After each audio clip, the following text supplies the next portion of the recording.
Assalamualaikum warahmatullahi wabarakatuh. Kami dari kelompok 12 mata kuliah Psikologi Positif Offering B 2018 akan membawakan materi yang berjudul A Look Toward the Future of Positive Psychology. Sebelumnya perkenalkan, nama saya Nur Aziza Maulidia Abdul Rozak dan rekan saya Nazira Diah Maharani. Sejak diciptakan pada tahun 1998, psikologi positif telah menunjukkan pertumbuhan yang luar biasa dan dengan cepat membangun pijakan yang kokoh di bidang psikologi. Pengembangan itu telah menemukan penerapannya dalam psikoterapi, konseling, promosi kesehatan, pembunuhan diri di tempat kerja, bahkan perencanaan pemerintah. Oleh karena itu, bidang ini tidak hanya diharapkan untuk menyesuaikan, tetapi untuk berkembang saat menghadapi tantangan perubahan. How to recognize life well lived. Orang dapat berargumen bahwa dimensi kehidupan yang baik seperti itu hanya mengarah pada jenis kebahagiaan atau kepuasan hidup. Tetapi menurut Gordon Allport, kebahagiaan itu merupakan kemungkinan konsekuensi dari keterlibatan penuh dalam hidup. Sehingga dapat disimpulkan bahwa kebahagiaan itu seharusnya tidak menjadi satu-satunya kriteria untuk kehidupan yang baik. Kemudian, emosi positif itu perlu menjadi bagian dari seluruh pengalaman hidup. Nah, pengalaman hidup itu juga mencakup faktor-faktor seperti menjunjung tinggi nilai-nilai prososial dan bekerja untuk mencapai tujuan yang diinginkan secara sosial. Psikologi positif membutuhkan emosi positif dan negatif. Kedua emosi ini dibutuhkan agar orang dapat menjalani kehidupan seutuhnya. Tidak perlu menghilangkan emosi negatif. Kedua hal ini dibutuhkan untuk adaptasi dan pertumbuhan pribadi setiap individu. Kemudian terdapat dua teori yang mengintegrasikan emosi positif dan negatif. Yang pertama ada teori well-being models oleh Dov Schmotkin, di mana ia mengatakan bahwa well-being subjektif dibangun dari 4 modul. Yang pertama berkaitan dengan kesadaran diri atau kesadaran subjektif kita tentang well-being. Kedua berkaitan dengan bagaimana kita menceritakan well-being kita sendiri kepada orang lain. Yang ketiga berkaitan dengan hubungan antar dimensi evaluatif dari well-being, yaitu emosi positif dan negatif. Yang terakhir difokuskan pada well-being naratif atau cerita yang kita ceritakan tentang kehidupan kita sendiri. Selanjutnya ada teori existential positive psychology oleh Paul Wong. Ia mengatakan bahwa pencarian arti menciptakan meaning mindset, di mana mindset ini mengumpulkan keseluruhan motivasi seseorang, pandangan dunia, tujuan, dan asumsi akan hidup yang baik. Alternatif dari kebahagiaan. Yang pertama dengan mencari meaning of life. Viktor Frankl percaya bahwa adanya konsep arti kehidupan harus menjadi salah satu kriteria kehidupan yang baik, di mana konsep ini tidak dapat diikat hanya pada kebahagiaan atau pengalaman emosional lain yang spesifik. Kedua, Michael Steger mengatakan arti kehidupan itu memerlukan tujuan dan perasaan signifikansi. Yang terakhir ada Crystal Park, di mana ia mengatakan arti kehidupan jika hanya diartikan sebagai perasaan baik yang subjektif, maka pengalaman yang dirasakan mungkin lebih dangkal. Oleh karena itu, meaning of life harus dideskripsikan dengan pengertian yang breadth, depth, dan dinamis. Breadth artinya cakupannya luas, depth berarti alternatif dari kebahagiaan. Yang kedua adalah tujuan hidup. Ralph mengatakan bahwa tujuan hidup dapat menjadi kriteria kehidupan yang bagus ketika tujuannya bukanlah untuk menjadi bahagia, melainkan untuk menjadi berguna, terhormat, penyayang, dan membuat perbedaan, sehingga dapat dikatakan bahwa kita sudah menjalani kehidupan yang baik. Selanjutnya ada Kasdan and McKnight. Ia mengatakan ada 3 cara untuk membentuk sense of purpose. Pertama, melalui usaha proaktif dalam mencapai tujuan. Yang kedua, dengan mengalami live event yang memberi kejelasan akan kehidupan mereka. Yang ketiga, mempelajari lingkungan sosial dengan mengobservasi orang lain. Selanjutnya ada metode penelitian baru. Hasil penelitian dapat memberikan pedoman yang berdasarkan respon umumnya, tetapi semua individu memiliki pencarian well-being yang berarti bagi mereka. Oleh karena itu, dibutuhkan metode penelitian baru. Yang pertama ada sistem teori, di mana manusia merupakan kumpulan organisme yang dideskripsikan dari berbagai subsistem, seperti fisik, emosi, inteligensi, perilaku, dan spiritual. Oleh karena itu, optimal well-being harus meliputi fungsi semua subsistem yang sehat dan integrasi antara subsistem yang sehat pula. Saat ini banyak peneliti yang melihat individu sebagai integrasi antara elemen berbeda yang saling melengkapi daripada menggantikan bagian tertentu. Selanjutnya ada model kausalitas billiard ball, di mana analogi ini digunakan untuk menjelaskan perilaku manusia sebagai rangkaian stimulus yang mempengaruhi individu dan kemudian menyebabkan respon tertentu untuk muncul. Mari kita ambil contoh dari kegiatan sehari-hari, yaitu olahraga. Ada kemungkinan bahwa suasana hati yang baik dapat merangsang seseorang untuk tetap melanjutkan rutinitas olahraganya, dan juga ada kemungkinan bahwa olahraga secara rutin dapat menimbulkan suasana hati yang baik untuk tetap komitmen pada kegiatan berolahraga. Jika ditinjau dari luar teori bola biliar, kedua aspek ini sama-sama mempengaruhi dan saling menyebabkan, dan mungkin juga bersifat transaksional atau saling berkelanjutan.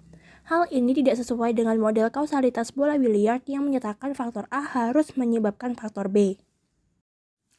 Integrasi kepribadian Jules Siemens didasarkan pada perspektif sistem dengan menggabungkan sistem fisiologis, perseptual, emosional, motivasi, kognitif, dan interpersonal ke dalam model holistik. Lalu, Cannon Sheldon memperluas model ini dengan memasukkan proses biologis serta pengaruh sosiokultural pada perilaku, bergerak dari subatomik menuju atas melalui sistem saraf manusia ke dampak ciri-ciri kepribadian, interaksi sosial, dan pengaruh budaya pada kesejahteraan. Model Sheldon memberikan ilustrasi tentang bagaimana perspektif sistem dapat digunakan dalam penelitian psikologi positif. Tantangan utama psikologi positif lainnya yaitu mengintegrasi temuan dari bidang psikologi lainnya. Beberapa kritikus mengatakan bahwa beberapa psikolog positif cenderung terisolasi karena jarang memanfaatkan penelitian dari bidang lain baik dalam teori maupun aplikasi.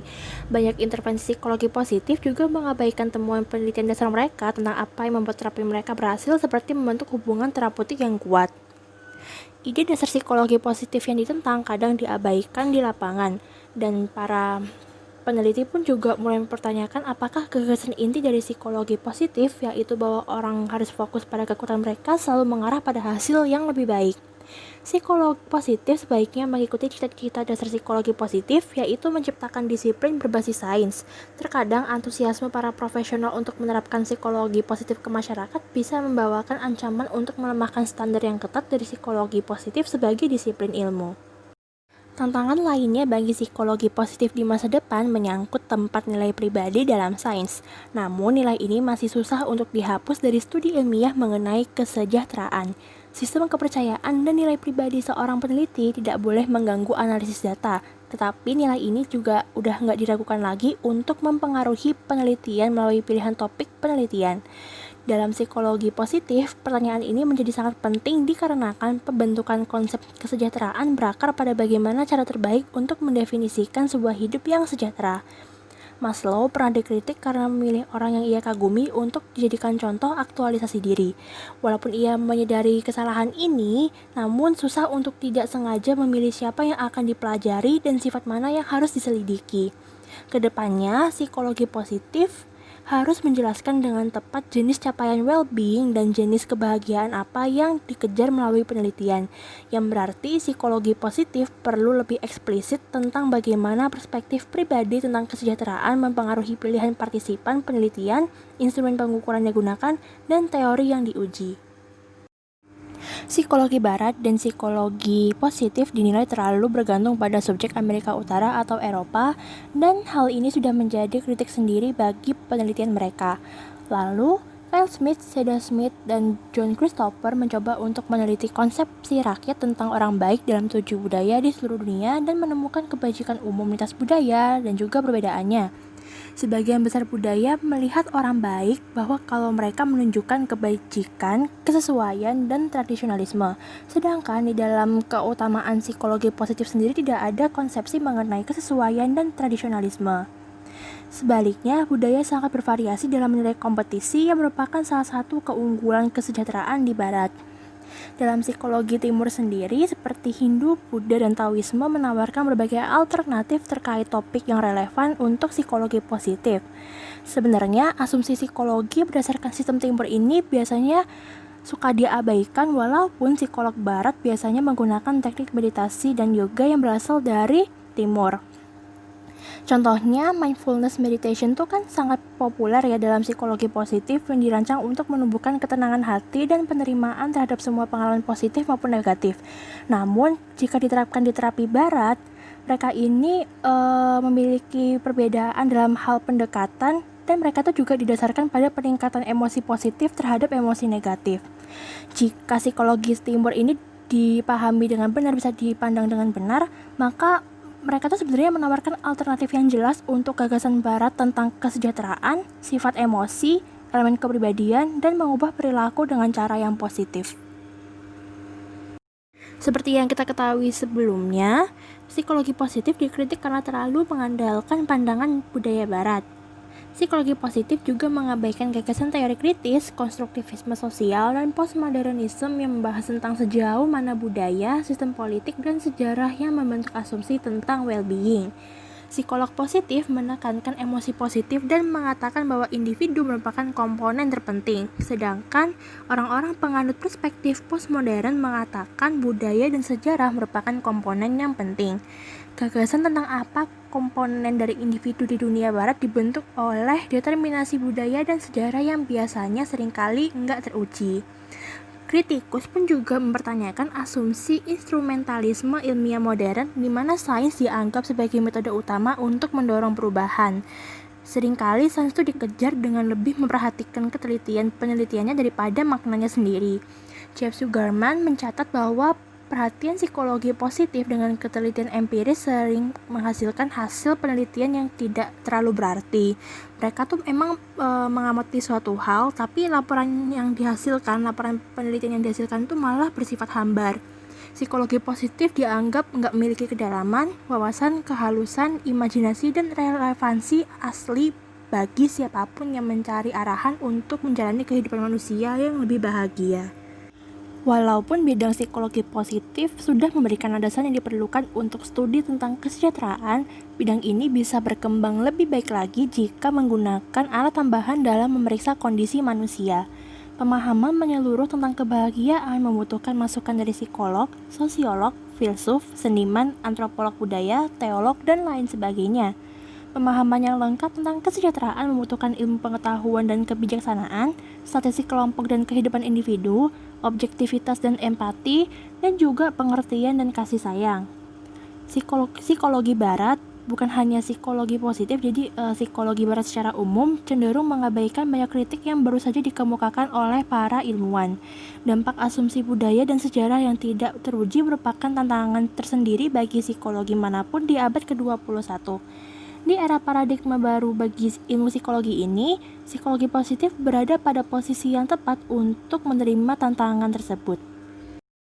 Psikologi positif telah banyak menyentuh titik penting dalam banyak profesional dan mahasiswa. Dari tahun ke tahun, spesialisasi ini semakin menarik perhatian banyak orang dengan kualitas kemanusiaan yang positif, adaptif, sehat, dan mengagumkan.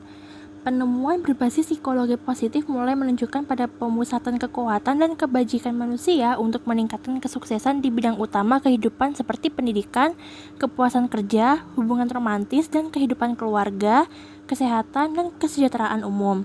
Di era tantangan dan peluang baru bagi kemanusiaan, peneliti psikologi positif bertugas untuk mengeksplorasi kepribadian, lingkungan hidup, interpretasi peristiwa kehidupan, berbagai kriteria kesejahteraan, dan intervensi untuk meningkatkan kesejahteraan.